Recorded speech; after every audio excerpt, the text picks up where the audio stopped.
She saved a life and lost her own in the process. One act of courage made her a hero, but the world turned her into a scandal. Welcome to today's story. Tell me in the comments, what time is it, and which country are you watching from? And don't forget to subscribe to the channel so you never miss an adventure. The morning light poured like liquid gold through the glass walls of Titan Corp, a skyscraper that sliced through the Chicago skyline like ambition itself. Inside its marble halls, power moved in silence, expensive silence. Every suit, every smirk, every polished shoe reflected the kingdom built by one man, Alexander Reed. At 43, Alexander was the kind of man people both feared and admired in the same breath. His words could move markets. His stare could end careers. He'd clawed his way from nothing. No family fortune, no inherited name.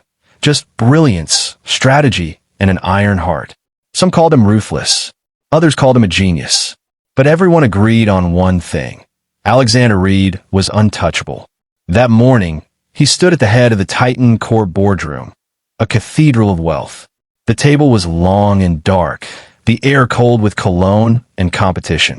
City sunlight gleamed off crystal decanters and steel watches as executives nodded along, pretending they weren't terrified of disappointing him.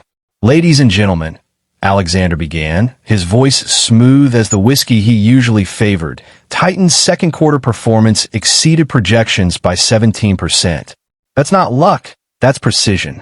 He tapped the digital screen behind him, where charts danced with profit margins. His confidence was sharp, his posture immaculate. But as he turned to emphasize his next point, something faltered. His sentence was cut off. A strange stiffness crossed his jaw. His hand drifted to his chest. Then another second, his breath hitched. The room paused. "Sir," murmured Gregory Lang, the CFO, his voice cracking. Alexander's eyes widened. The color drained from his face. His body shuddered once, then twice. Then he collapsed, hitting the marble floor with a sound that sliced through the sterile air. For a full 3 seconds, no one moved. No one knew what to do. Then came the panic. "Someone call 911. One executive yelled, fumbling his phone. Another froze, staring helplessly. Expensive shoes shifted, but nobody stepped closer. Nobody wanted to touch him. Except someone did. From the open doorway, Grace Holloway froze mid-step, her mop bucket sloshing with soapy water. She'd been polishing the hallway floors, half humming to a gospel tune playing through her earbuds. But now, her music fell silent. She saw a man, just a man, on the floor gasping for life. Without a second thought, she dropped her mop, her sneakers squeaking across the polished tiles. "Ma'am, you can't be here," barked one of the security guards near the entrance. Grace ignored him.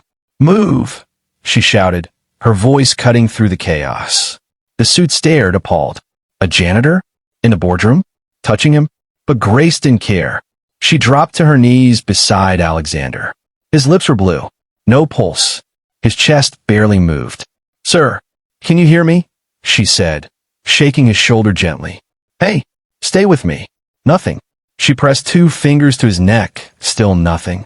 Her mind flashed to that community CPR class she took last summer. It was supposed to help her get a safety certification. Never in her wildest dreams did she think it had come to this. If they're not breathing, you're their lungs. The instructor's voice echoed in her head. She tilted Alexander's head back, pinched his nose, and took a breath. Then she pressed her lips to his and gave 2 rescue breaths. Gasps erupted around the room.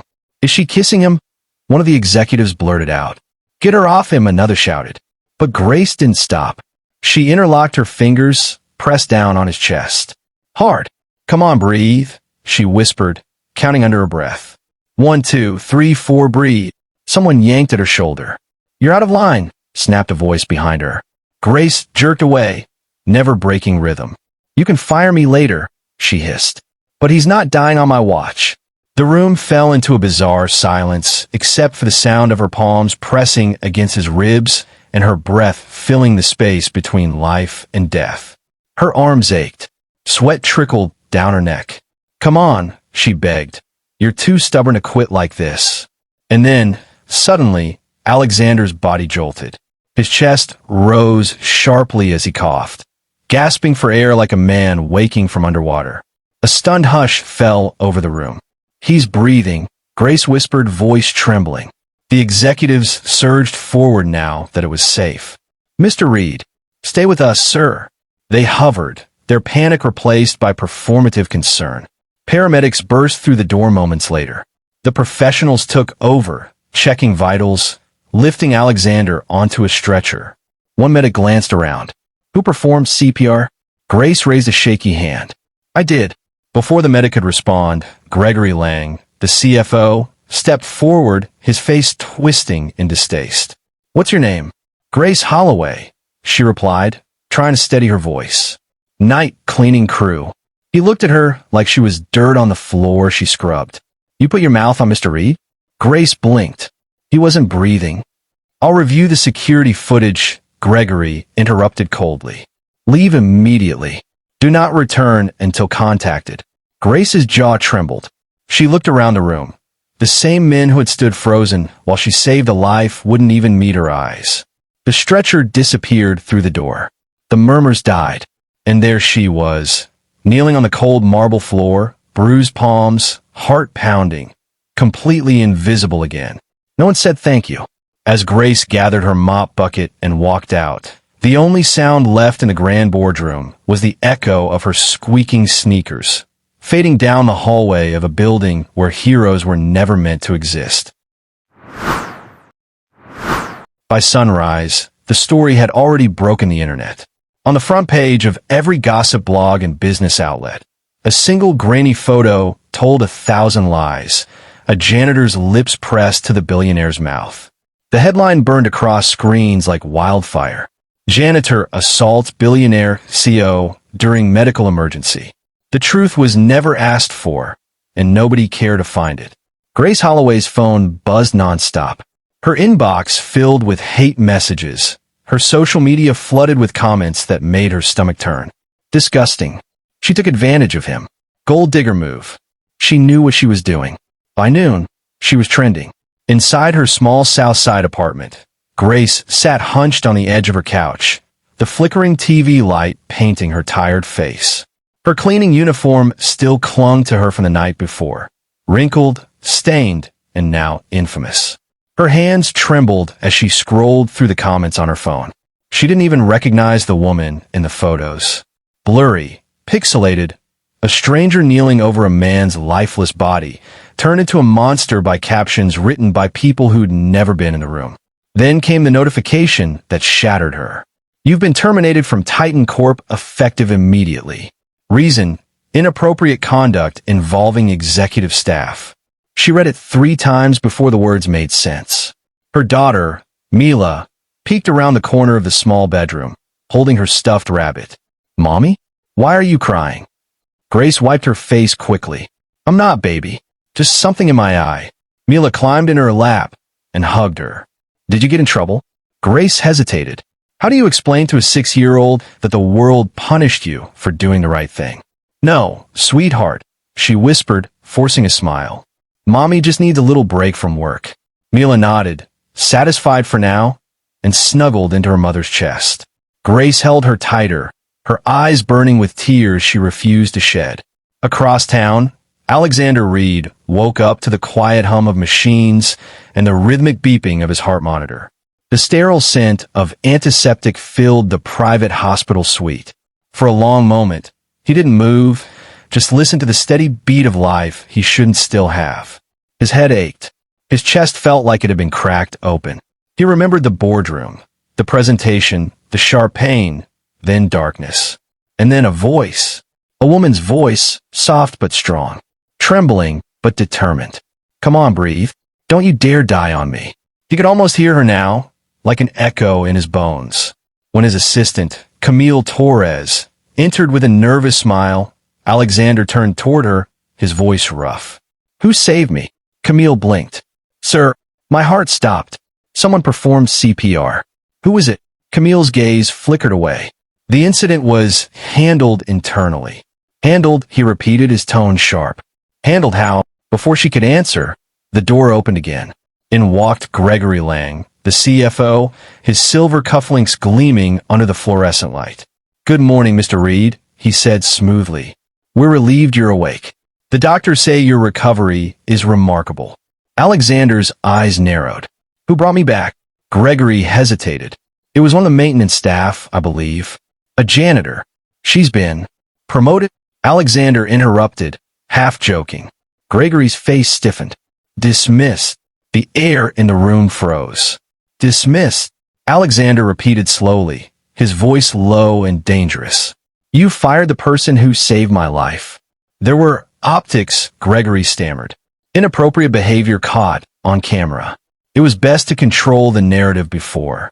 Alexander's fist slammed onto the bedside table, rattling the water glass. "Control the narrative? I died on that floor. You should be thanking her, not burying her." Gregory flinched but said nothing. Alexander's pulse monitor beeped faster, mirroring the fury rising inside him. "Give me the footage," he ordered. "Sir, that's not necessary." "I said give me the footage." Gregory exchanged a nervous glance with Camille and quickly exited. Minutes later, Alexander sat upright, watching his laptop screen. The security feed played in cold black and white. He saw himself standing before the boardroom table, speaking confidently, then collapsing. He saw the chaos, the panic, the suits frozen in fear. And then, the door burst open. A woman ran in. She dropped to her knees beside him, checking his pulse, performing chest compressions with desperation written all over her face. Her uniform, her trembling arms, her eyes full of fear, not for herself, but for him. She gave him breath when no one else moved. He watched, transfixed, as she was shoved, yelled at, and struck by someone. And still she didn't stop. And then, the moment his chest rose again, the men he trusted dragged her away like a criminal. Alexander pressed pause. The image of her, Grace Holloway, though he didn't know her name yet, frozen on his screen, her lips parted mid-breath, her eyes wide with hope.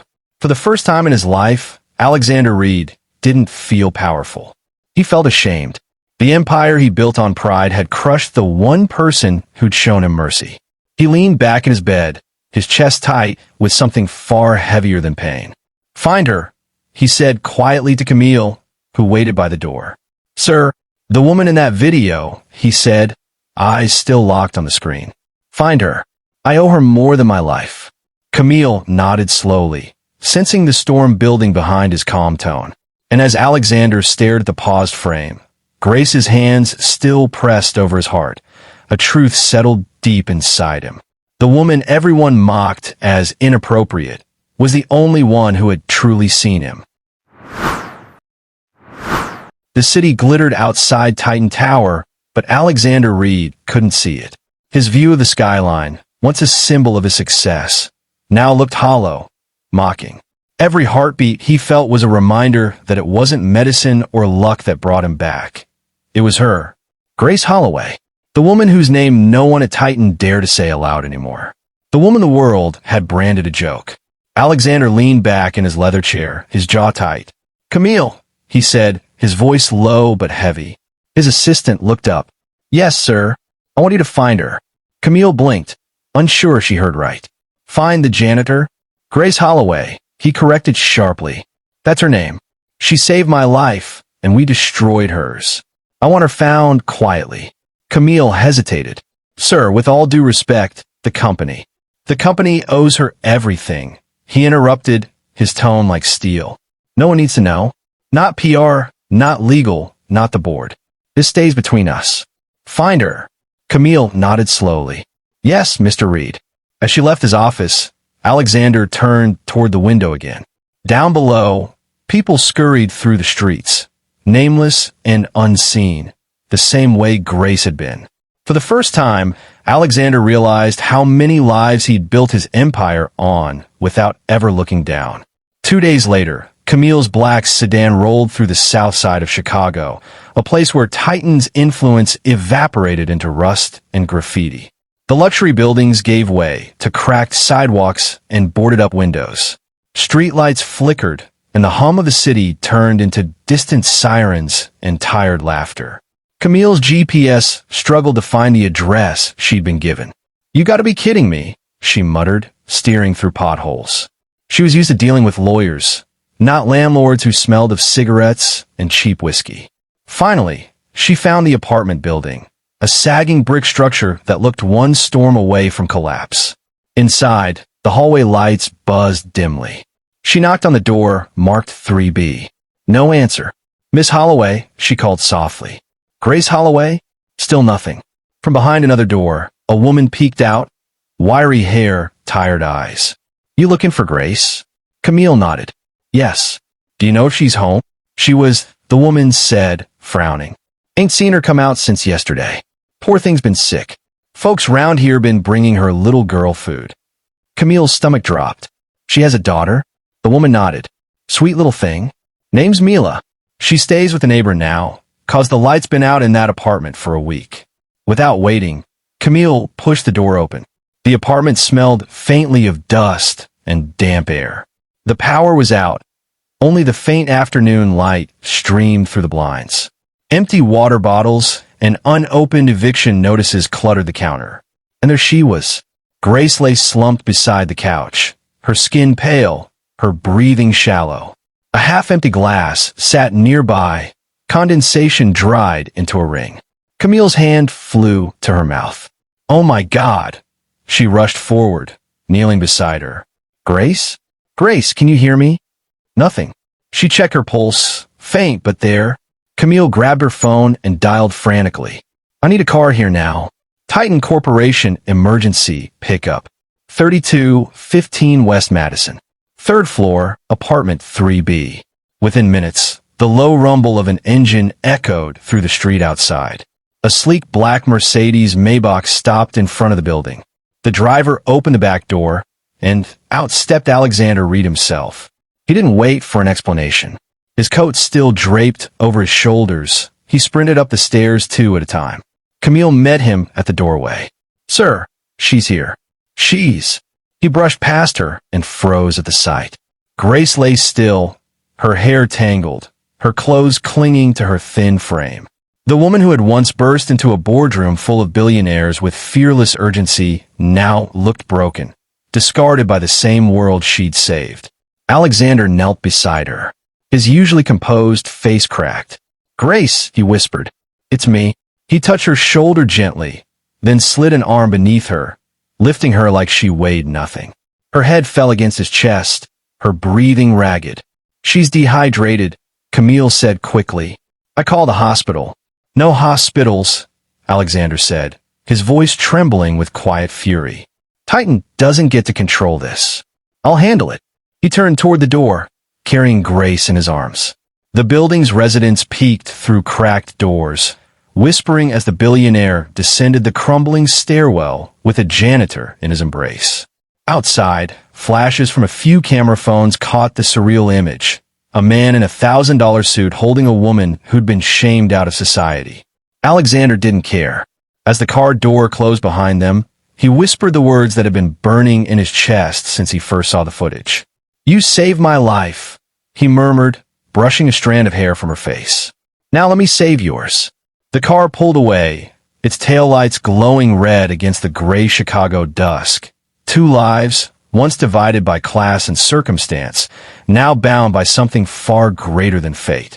And for the first time in a long time, Alexander Reed felt something he hadn't felt in years. Human. The first thing Grace heard was the steady beep of a heart monitor. The second was her daughter's soft snore. Her eyelids fluttered open to the sight of white walls, sunlight sneaking through gauzy curtains, and a faint scent of disinfectant.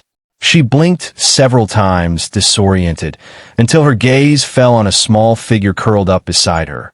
Mila, her tiny hand clutching her mother's fingers even in sleep. Grace's chest tightened with relief. For a moment, she forgot everything. The humiliation, the headlines, the noise of a world that had buried her.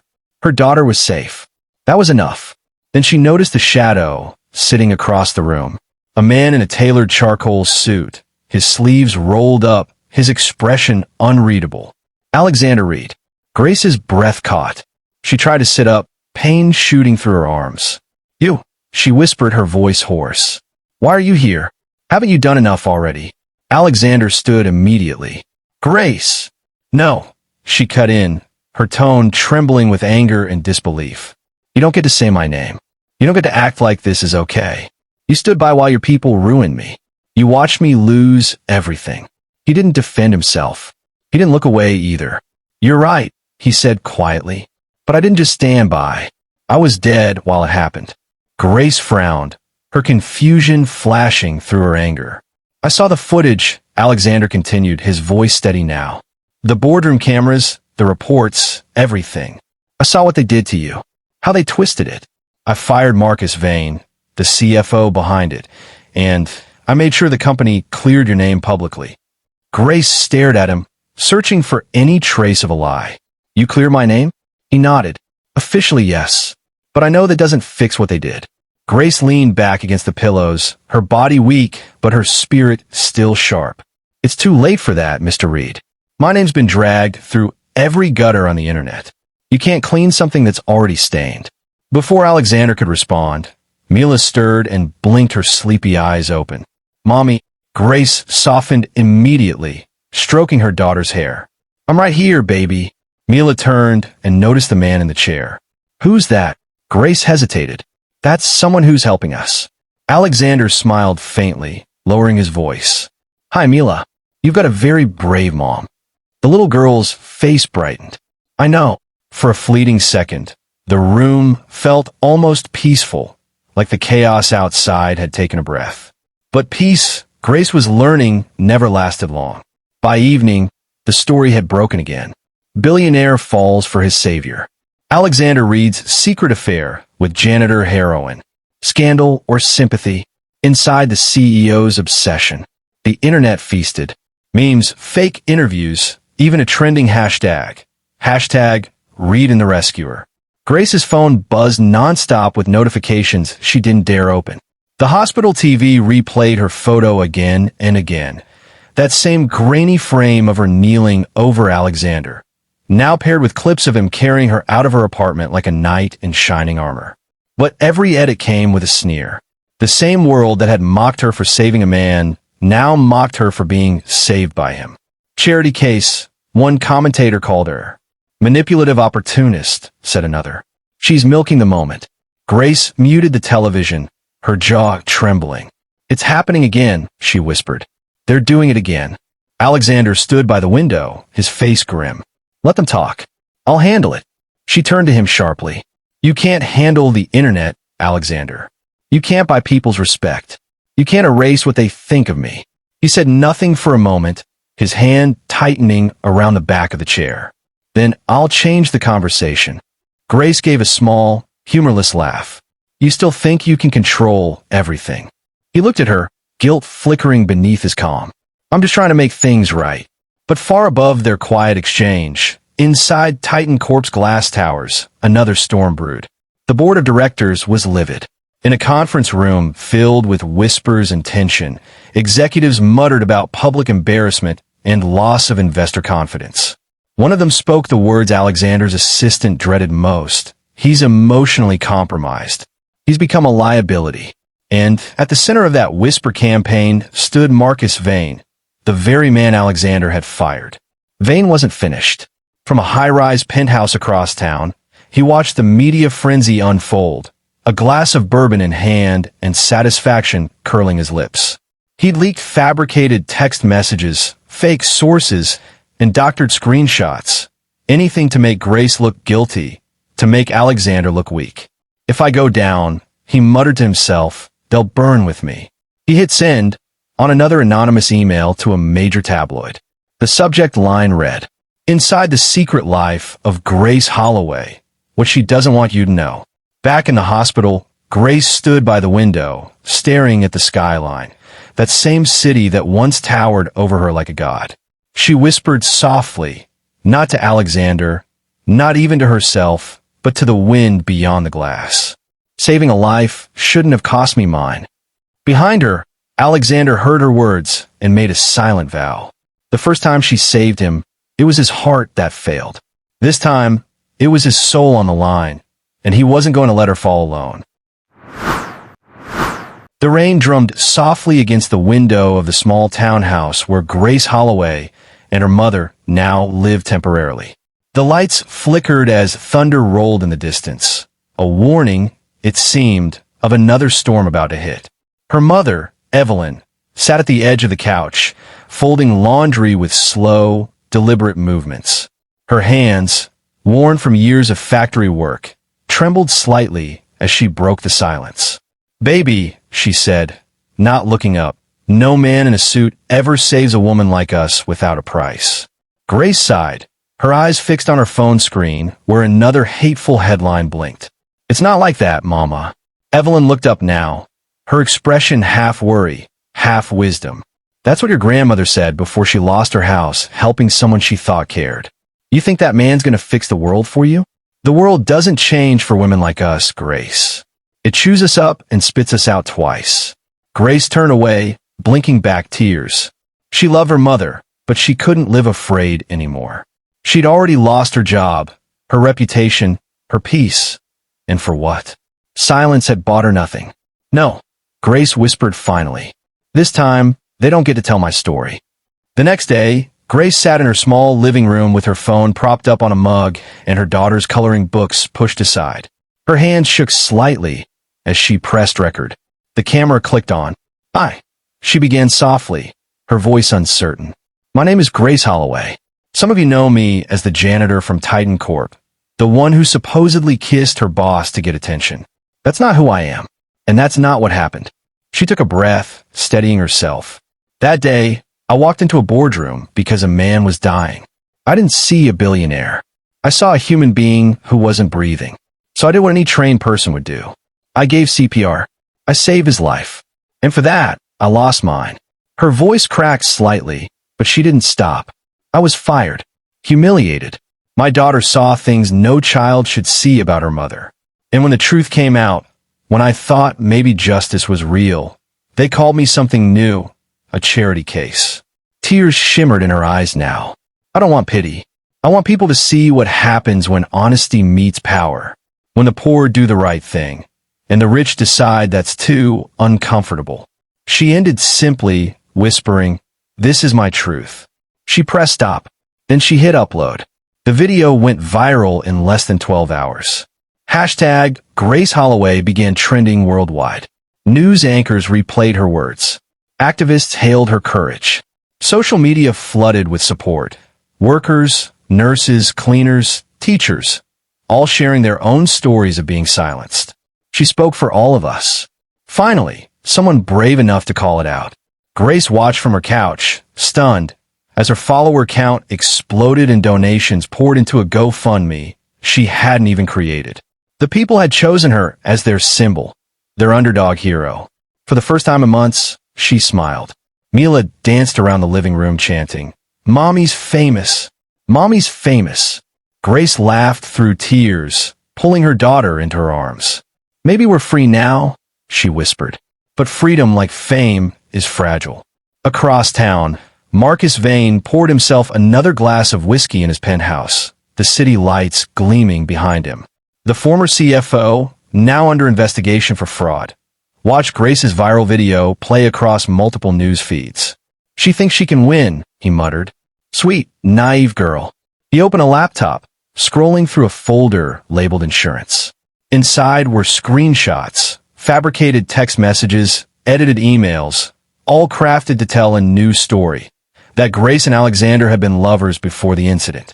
One click, upload. Within hours, another headline took over the internet. Exposed. Secret affair between billionaire and janitor. The world turned on Grace again like a pack of wolves smelling fresh blood. Talk shows mocked her. Online trolls accused her of manipulating Alexander for money. News anchors called her a master manipulator.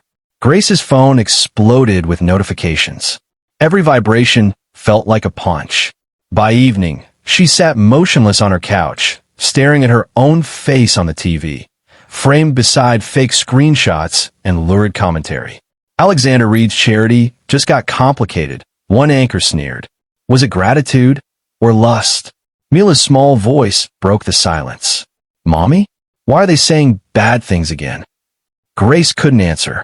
Her throat tightened until she could barely breathe. Meanwhile, inside Titan Corp, Alexander faced his own reckoning. The boardroom that had once echoed with his confidence was now filled with panic. Investors withdrew millions overnight. Stock prices plunged. Headlines screamed, Titan scandal deepens. Executives avoided his gaze. This is uncontainable, one said. Your relationship has cost us everything. Alexander slammed his fist on the table. There was no relationship, he roared. You're talking about a woman who saved me while you all stood there doing nothing. But his fury couldn't stop the bleeding. The company he built was collapsing, and Grace was being crucified again. That night, Alexander sat in his office, the city lights flickering beyond the glass. On his screen, her viral video replayed, her trembling voice saying, I just did what anyone would do. He closed his eyes, guilt sinking deep into his bones. For Grace, this was humiliation reborn. For Alexander, it was a mirror, showing him what power without conscience truly cost. And as the rain poured down over Chicago once more, both of them sat in different corners of the same storm, broken, betrayed, and bound by the same cruel truth. When the world decides you don't deserve redemption, it takes everything to fight for it. The rain came down in cold sheets over downtown Chicago, washing the neon lights into streaks of red and gold across the glass towers. Inside one of them, Alexander Reed stood in his office, staring at a wall of monitors. His reflection looked like a ghost in the glass, pale, sleepless, and furious. For the last 72 hours, he'd barely eaten, barely spoken, barely blinked. Every second had been spent digging, searching, and connecting the dots. He'd hired digital forensics teams, subpoenaed private accounts, even used his own personal security firm. And finally, at 3:47 a.m., the truth appeared. A hidden money trail, offshore accounts, encrypted messages, all pointing back to one name. Marcus Vane, the former CFO, the man who had built Titan Corp's financial fortress, and then used it to destroy Grace Holloway's life. Alexander closed his laptop slowly, his jaw tightening. You bastard, he muttered under his breath. He grabbed his coat and walked out. Marcus's penthouse was a monument to excess. Glass walls, Italian marble. The city sprawled beneath it like a conquered kingdom. But tonight, it was about to become a crime scene. Marcus poured himself a drink, smirking as he watched the chaos unfold on TV. Titan stock had dropped 15% overnight. Investors were panicking. And the media? Still devouring Grace Holloway's name like vultures. Then came the sound, the metallic click of the elevator. He turned, his smirk fading. Alexander stepped out of the shadows, drenched from the rain, his expression a mix of rage and something far more dangerous, control. Well, Marcus said coolly, raising his glass, the prodigal CO returns. I thought you'd be hiding under your desk by now. Alexander didn't respond. He walked slowly across the penthouse floor until the two men were face to face. I know what you did. Marcus tilted his head. You'll have to be more specific. On a lot of things. Alexander's voice dropped, low and lethal. You forged the messages. You leaked fake screenshots. You paid insiders to frame Grace Holloway. You didn't just bury her. He took a step closer, his eyes blazing. You buried me. Marcus chuckled, a sharp, ugly sound. Don't be dramatic, Alex. You did that yourself when you decided to play savior for a janitor. I just sped things along. Alexander's hand slammed against the desk, sending Marcus's glass crashing to the floor. She saved my life, he roared. You destroyed hers for headlines and profit. Marcus backed up slightly, but the arrogance didn't fade. You don't understand power anymore, he sneered. You got emotional. You let a poor woman make you feel human, and now look at you. Your empire's burning. And her? She's nothing without your guilt keeping her alive. The silence that followed was ice cold. Alexander's breathing was slow and controlled, but his fists trembled. You're finished, Marcus. Oh, Marcus laughed again. And who's going to stop me? The same company that tried to fire you last week? Please. You got no leverage left. Alexander's lips curved into something that wasn't quite a smile. You're right, he said quietly. I don't, but the FBI does. For the first time, Marcus's smirk faltered. What? The sound of footsteps echoed from the elevator. Then, a flash of badges. Federal agents stormed in, black jackets glistening with rain. Marcus Vane, one agent said firmly, you're under arrest for embezzlement, wire fraud, and obstruction of justice. Marcus's jaw dropped. You can't be serious. Tell it to your lawyers. The agent snapped, grabbing his arm. As they cuffed him, Marcus turned toward Alexander, his face twisted with disbelief and fury. You think this fixes anything? You think this changes what they think of her? Of you? Alexander stared at him, unflinching. No, he said simply. But it's a start. The agents dragged Marcus toward the elevator. The doors slid shut with a metallic hiss, leaving Alexander alone in the echoing silence. He exhaled shakily, running a hand over his face. The adrenaline began to fade, replaced by exhaustion and grief. Titan Corp was bleeding. The brand, the investors, the legacy he'd built, all of it hung by a thread. But Grace would finally have her truth. Across town, Grace stood under the fluorescent hospital awning, a thin hospital blanket wrapped around her shoulders. She'd been discharged hours ago, but she didn't want to go home. Not yet. The city lights shimmered off the wet pavement as she stepped into the drizzle. The air smelled like rain and gasoline. She looked up at the skyline, the same skyline that once looked like freedom, and let out a long, trembling breath. All this, she whispered to herself, for saving a life?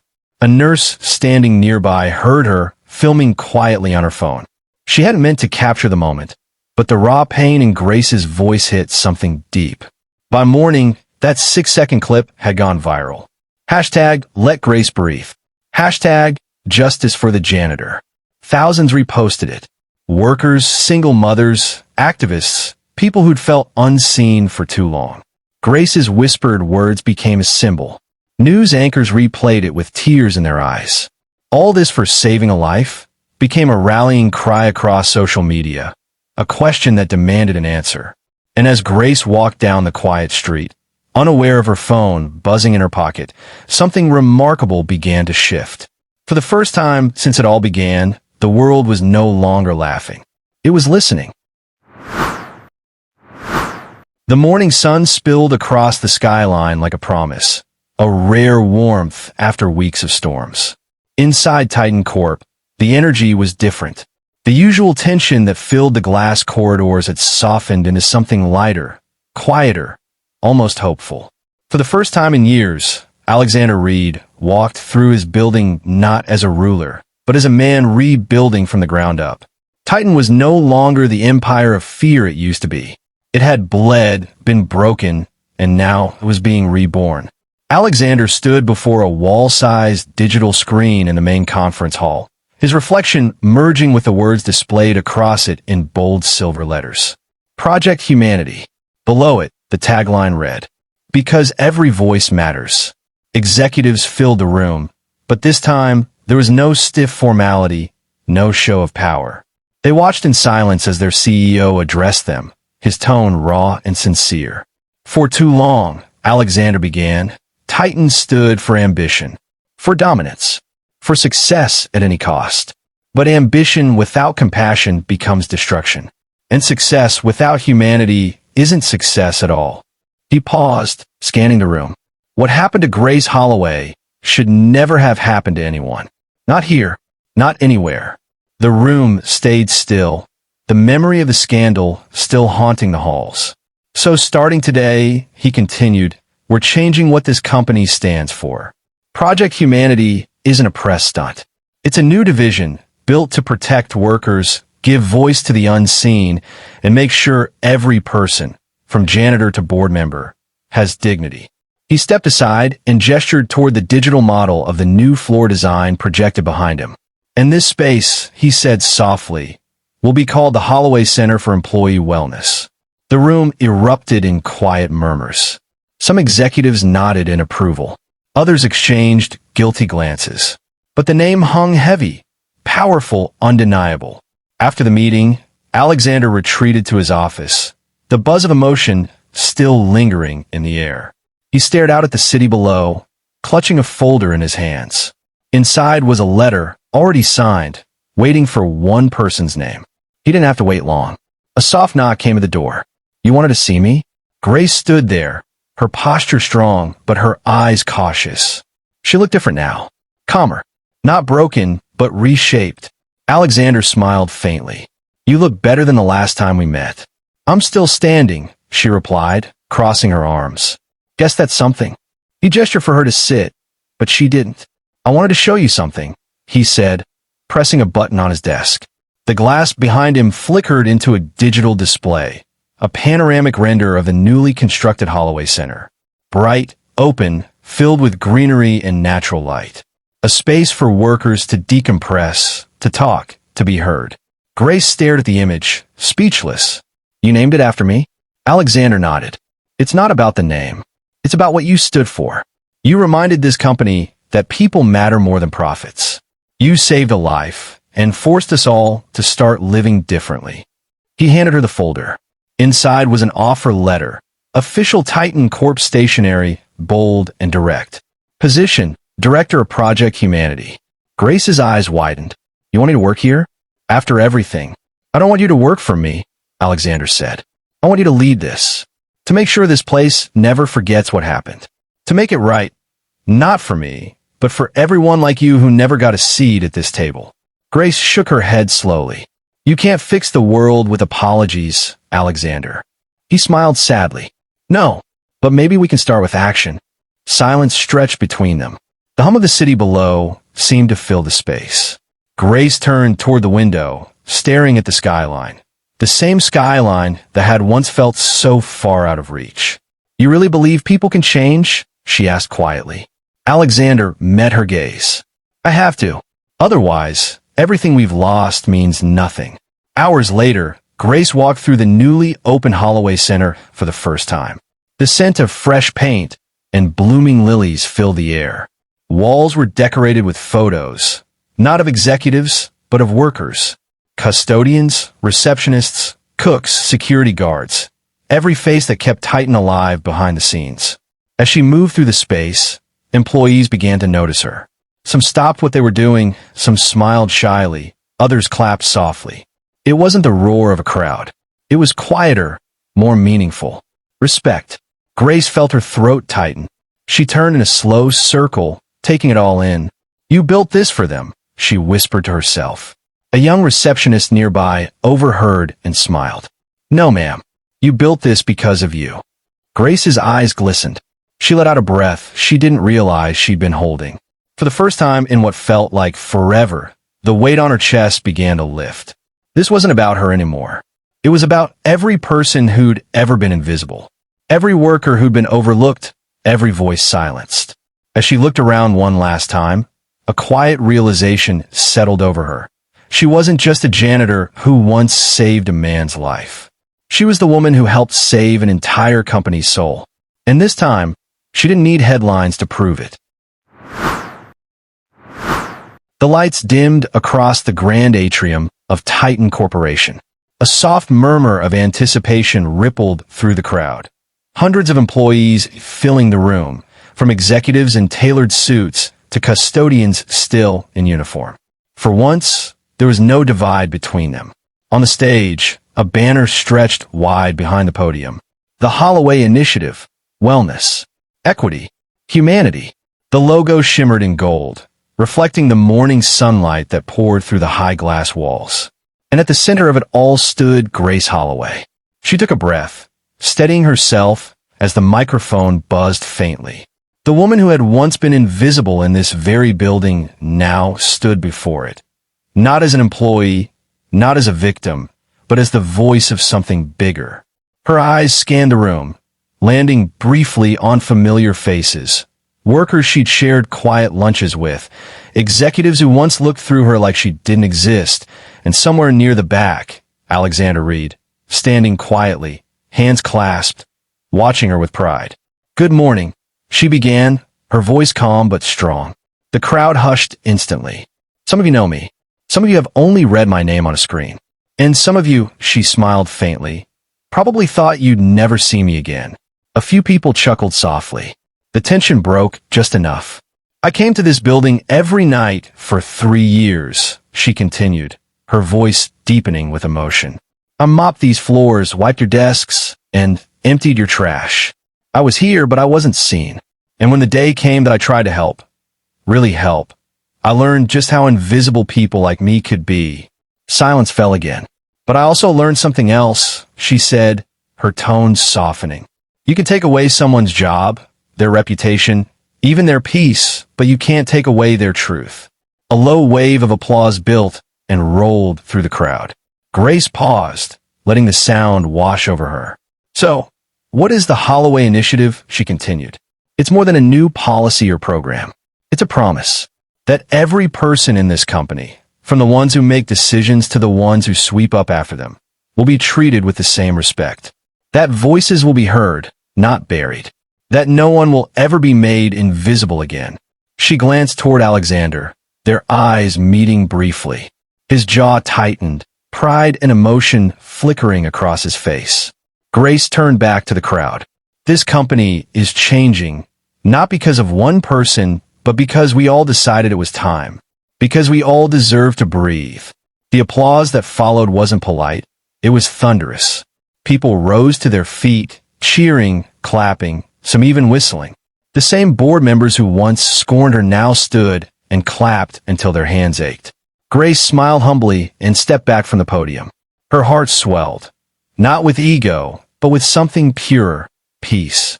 After the event, she slipped quietly through the side doors, escaping the rush of reporters and well-wishers. The late morning sun hit her face as she stepped outside. The air was crisp, clean, the kind of air that felt like freedom. She paused on the plaza steps, looking up at the Titan Tower that had once been her cage. The glass gleamed gold under the sun, reflecting the city skyline. Flash bulbs went off around her, cameras capturing her not as a scandal, but as a celebration. She smiled politely, waving once before turning away from them. She looked back at the building one last time, the same one she had once entered through the service door carrying a mop bucket. Now, her name was etched into its walls. And then she looked ahead, toward the world she was helping rebuild, one act of courage at a time. Footsteps echoed behind her. "Grace," came a familiar voice. She turned to see Alexander Reed walking toward her, the morning sun cutting sharp lines across his face. Gone was the untouchable CEO. This man looked human, humbled, healed. He stopped a few feet away, his eyes soft but filled with something unspoken. "You gave me life twice," he said quietly. Grace tilted her head. "Twice. The first time," he said, "you brought me back from death. The second, you showed me how to live." Grace smiled gently, her eyes glistening. "No, Alexander," she said, "you finally learned to live it right." He let out a soft laugh, a sound of relief more than amusement. They stood there for a moment, side by side, watching the sunlight spread across the city. As the camera would have it, if this were the final scene of a film, it pulled back slowly, the cityscape of Chicago glowing in hues of gold and amber. The streets hummed with life, ordinary people going about their day, unaware that a quiet revolution had just taken root inside one of its tallest towers. Grace's voice carried softly over the skyline, her words like a whisper of truth that lingered in the air long after she'd gone. "They called me invisible, but sometimes you have to save someone's life before they finally see yours." The camera panned higher, sunlight reflecting off the Titan Tower's glass until it faded into the brilliance of the sky. And for the first time since this story began, Grace Holloway's name didn't appear in headlines as a scandal, but as a legacy.